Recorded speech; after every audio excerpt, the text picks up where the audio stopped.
Hi, Avon here again. In this video, I'm going to be preaching to you about why you should. I think I'm going to title the video "Why You Should Go to Therapy," but I think I really mean why you should take care of yourself. Why you should not be afraid to admit when things internally aren't right. And it's probably to a lot of people that sounds like something that's simple. Um, But I imagine also there's a lot of people who that's been somewhat of a struggle, you know. And I'm gonna put something on in the background so that you don't have to look at my stupid face the whole time until I get this whole. I need to figure out a I need to get a new editing software so that I can have visuals and stuff in the background. I can do more detailed videos like I want to, but also um, my camera to stream so that it will be a higher quality next time is coming in tomorrow. So that's nice. Hopefully you'll see me in a 1080p HD next time, which really just means you'll get to see my acne, which is bad enough that you can already see it on this low res screen. But yeah, my main point is that I'm not trying to, um,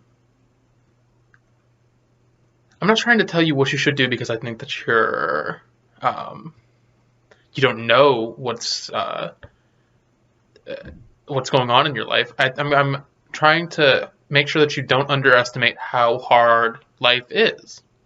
Um, and even when things are going well, it's important to take a step back and make sure that you're going in the right direction, or make sure that you're doing everything that you can so that you only get one shot. There's no reason to assume that you're doing things right.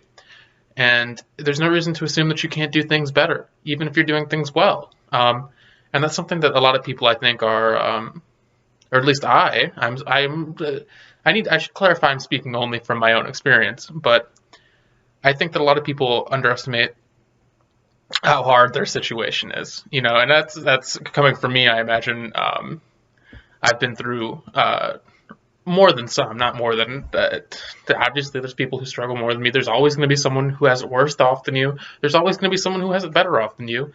There's no reason to compare yourself to others. But so don't compare yourself to others, and realize that whatever is the most difficult thing in your life is the most difficult thing in your life. Just phrase it like that. And even if that's something trivial, even if you're just, you're I don't know, you're Arnold Schwarzenegger and you want to lose some extra 5 pounds and you just can't do it to look even better. And that's the biggest problem in your life. That's still, keep saying it, it's the biggest problem in your life. And to say that that's ever going to be something that's easy for you to address is preposterous. But at the same time, don't underestimate your own capacity to do well.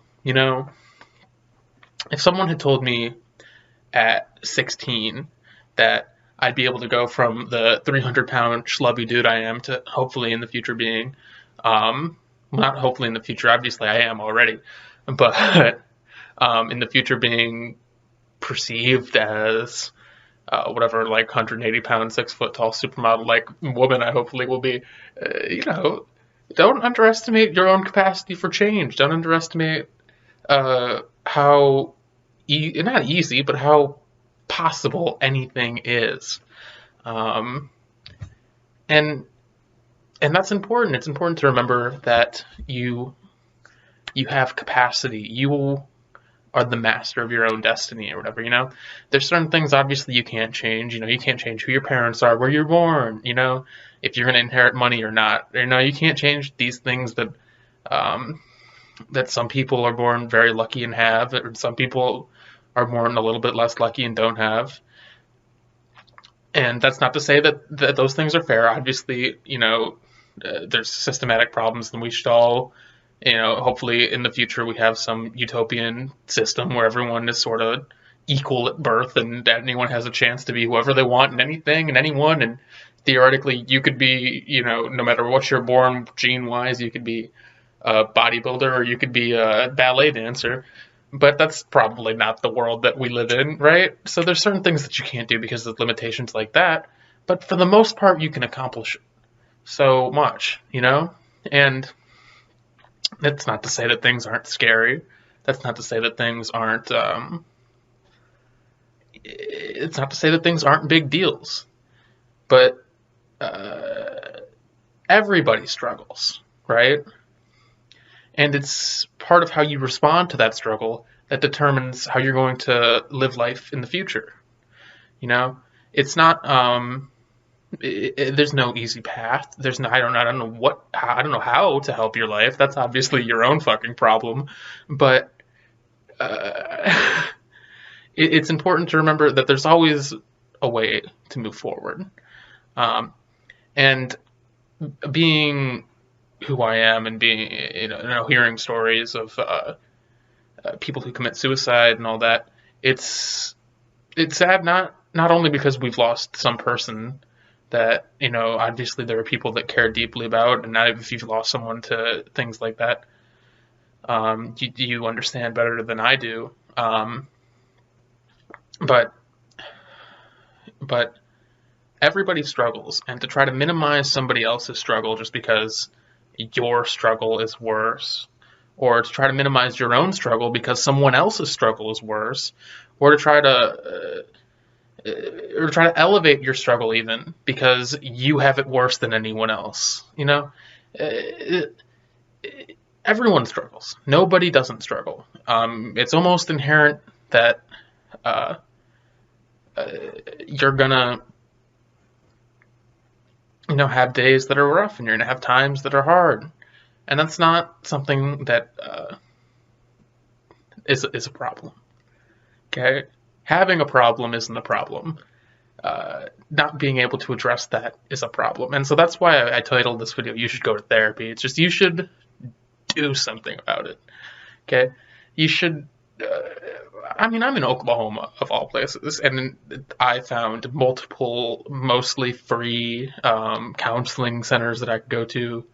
And obviously I have some, it's easier for me to find resources in a weird way because I'm trans and gay and all that, I just have to type in those two things, and obviously it's harder to find counseling if you're just looking up generalized counseling. But reach out to people. I can almost guarantee that there's somebody out there who cares about you. And even if it's somebody who you don't think is going to respond positively, if they care about you, they're going to respond, and it'll be something. And if you don't feel like you have someone that cares about you, know that I do. And that's meaningless. And I know that it's meaningless. But I don't know what stranger you are that I wouldn't, reach out and try to help you if I could. And that's probably the case for 65, 70, 80% of the people out there. That if you walk up to a stranger and tell them, "Dog, I'm having a really, really, really bad time. Can you get me some help?" They're going to help you. Okay?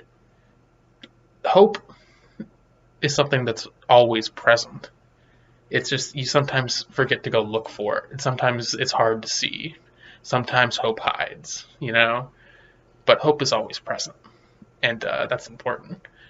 And I didn't mean for this to turn into like some sort of sermon where I'm trying to improve your life, but these are all things that have slipped my mind for, weeks and months at a time before.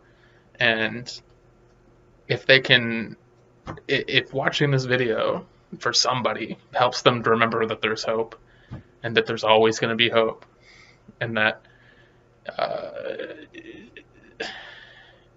even the worst of times, there's going to be hope. Remember to like, comment, subscribe. Check out my Twitter and my Instagram. Instagram's weird. It's a weird place. I've seen, I've gotten like 5 followers on Instagram, and I haven't posted anything yet. And I think that it's just like them, doing the whole buying subscribers, follow, unfollow thing. But they actually follow me, and I can tell because I only have those 4 subscribers. Like if I lose one, I can tell. So that's kind of fun. I don't know. I'm going on a diatribe so I can get to 10 minutes because in the past that mattered to the YouTube algorithm. Maybe it still does. We'll find out.